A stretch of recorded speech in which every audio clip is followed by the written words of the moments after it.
પેલી બહુ જૂની આપણી વાર્તા છે, શિયાળ અને સિંહ એક નગરમાં જાય છે. શિયાળને ભૂખ લાગી છે, સિંહ તો મોટો છે, શિયાળ તો નાનો કાકોનો ભત્રીજો હોય એવું લાગે. અને એક રેસ્ટોરન્ટ નગરમાં છે અને એમાં બે જણા નાસ્તો કરવા માટે ગયા છે. ખુરશી ઉપર બેઠા, વેઇટર આવ્યો કે શું આપને અમે પીરસીએ, આપનો ઓર્ડર. એટલે શિયાળે કહ્યું મને બહુ ભૂખ લાગી છે, 500 ગ્રામ ભજીયા આપો, 1 કપ ચાય આપો, આટલું આ આપો. પોતાના માટે એમણે ઓર્ડર કર્યો. સિંહ બાજુમાં બેઠો છે. પેલા વેઇટરે પૂછ્યું કે બધું તમારા માટે જ તમે ઓર્ડર કરો, આ અંકલ માટે કાંઈ નહીં? તમને જ ભૂખ લાગી છે, એને ભૂખ નથી લાગી? શિયાળે કહ્યું કે એ ભૂખ્યો હોત તો મારો નાસ્તો ક્યારનો થઈ ગયો હોત. એ ભૂખ્યો નથી એટલે હું એની પાસે બેઠો છું. કોની પાસે બેસવું? જે આપણું શોષણ ન કરે, આપણું પોષણ કરે. ભૂખ્યો ધર્મનેતા હોય તોય શોષણ કરશે, ભૂખ્યો રાજનેતા હશે તોય શોષણ કરશે, ભૂખ્યો સમાજ નેતા હશે તો પણ શોષણ. ભૂખ્યો કોઈ પણ માણસ એ આપણો ક્યારે શિકાર કરે કંઈ કહેવાય નહીં. એટલે ગીતા કહે સંતુષ્ટ સતતમ યોગી યતાત્મા દૃઢ નિશ્ચય. તો સંતોષ એ માનવ જીવનનો એક બીજો દરવાજો છે. માણસ સંતોષી હોય એનો અર્થ એમ નહીં કે આપણે આપણો વિકાસ અટકાવવો, પણ જે ક્ષણમાં જે આપણને મળે એ વખતે સંતુષ્ટ થઈને પછી આગળ જવું. એ ક્ષણનો સંતોષ થવો જોઈએ. એ પળનો જેને સંતોષ નથી થતો એ કોઈ દિવસ સંતોષના ફળને પામી નથી શકતો. એક તો સમાનતા માનવ જીવન માટે, બીજી સંતોષ ભાવ, વિચાર વિમલ અતિ. ત્રીજો દરવાજો માનવ જીવન માટે આપણા વિચારો અતિ નિર્મળ હોય. પણ એ અતિ નિર્મળ વિચારો કેમ શક્ય બનશે? તો બોલે સત્સંગતિ, સત્સંગ કરો. માનવ પરિવાર સમાનતાથી સેવા કરે છે. એ સંસ્થાનો એ સંતોષ જ ગણો કે કોઈ પ્રચાર, કોઈ પેલી વગર પોતાથી જે બને એ ગામથી દૂર અહીંયા બેસી અને પ્રવૃત્તિ કરે છે. નિર્મળ વિચાર માટે આવા સત્સંગોનું આયોજન કરે છે. વ્યાસપીઠ જેવું સત્સંગનું બીજું કયું કેન્દ્ર છે? કેટલું મોટું આ મીડિયા એક માધ્યમ છે સત્સંગ.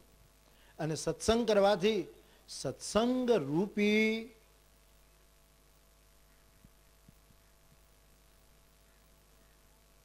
એક ગૃહસ્થને ત્યાં 5 બાળકો જન્મે છે. સત્સંગને ઘરે 5 બાળકો જન્મે, 4 દીકરી ને 1 દીકરો. આ 5 એના સંતાનો. બસ સત્સંગ કરીએ એટલે એના દ્વારા એક દીકરો જન્મે, જેને આપણે ગામડામાં પહેલા ખોળાનો દીકરો કહે. પહેલું બાળક જે જન્મે છે સત્સંગ દ્વારા. લોકો દીકરો જન્મે એટલે થાળી વગાડે, ઉત્સવ મનાવે કે દીકરાનો જન્મ થયો. સત્સંગ દ્વારા પુત્ર જન્મ થાય છે અને પુત્રનું નામ છે વિવેક. બેનું સત્સંગ વિવેકન હોય. અને એક વખત વિવેક રૂપી દીકરો જન્મે પછી 4 દીકરી જન્મે છે. મતિ, કીર્તિ, ગતિ, ભૂતિ, ભલાઈ. આ 4 પુત્રીઓ. સત્સંગમાંથી માણસને સન્મતિ પ્રાપ્ત થાય. સત્સંગમાંથી જટાયુ જેવાને દિવ્ય ગતિ પ્રાપ્ત થાય. સત્સંગ વડે વિભીષણ જેવાને ઐશ્વર્ય ભૂતિ પ્રાપ્ત થાય. સત્સંગ વડે કીર્તિ પ્રાપ્ત થાય. તો સમાનતા હોય, સંતોષ હોય, વિચારોની નિર્મળતા માટે આવા સત્સંગના માધ્યમોનો જ્યારે આપણે સ્વીકાર કરતા હોઈએ ત્યારે આપણું હૃદય, આપણું જીવન માખણ જેવું રહેશે. આપણે નવરા નહીં રહીએ. બીજાને માટે કંઈ ને કંઈ કરતા રહીશું અને રોજ વધતા રહીશું. આગળ ને આગળ ગતિ કરતા રહીશું. આમ તો આપણે ફરવાનું જ છે અહીં ને અહીં, પણ પેલો ગોળ દાદરો જેમ હોય તો આપણને લાગે છે કે ફરીએ છીએ ત્યાં ને ત્યાં, પણ ધીરે ધીરે ધીરે ઉપર જતા હોઈએ છીએ.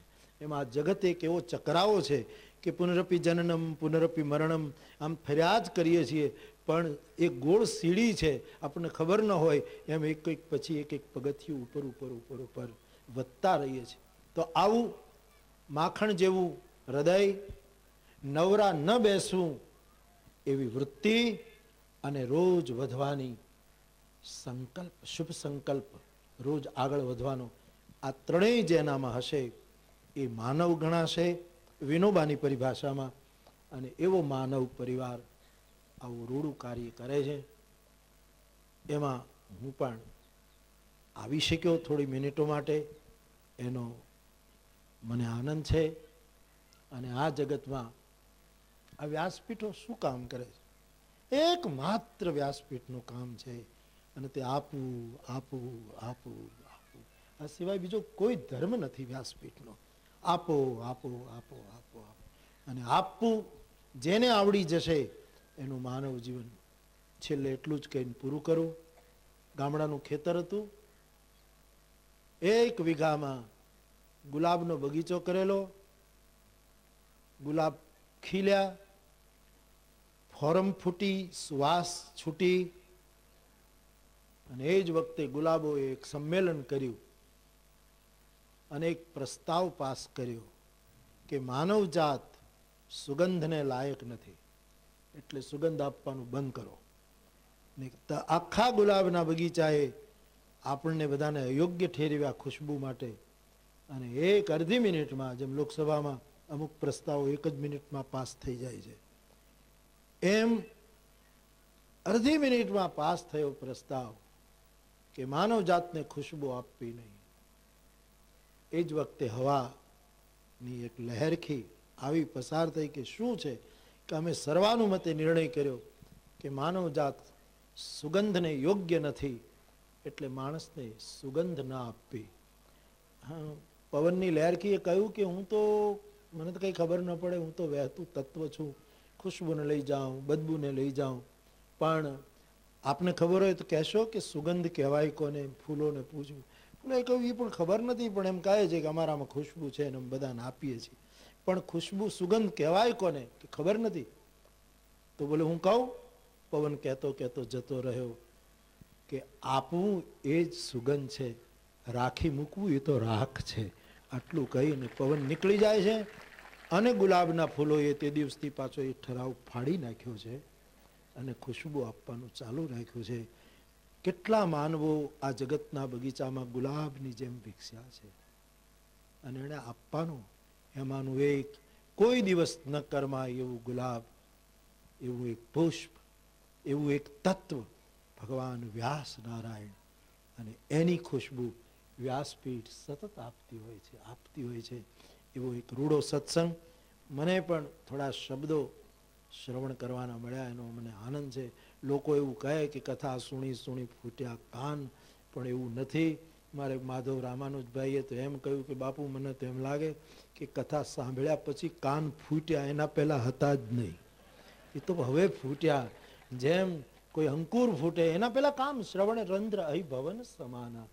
એ તો સાપને રહેવાના દર છે. માટે સત્સંગ દ્વારા નિર્મળ વિચાર થાય, નિર્મળ વિચાર આવે, જીવનમાં એક સંતોષ પ્રગટે, સંતોષ પ્રગટે એટલે એક સમાનતા નિર્માણ થાય અને માનવ જીવન ધન્ય બને.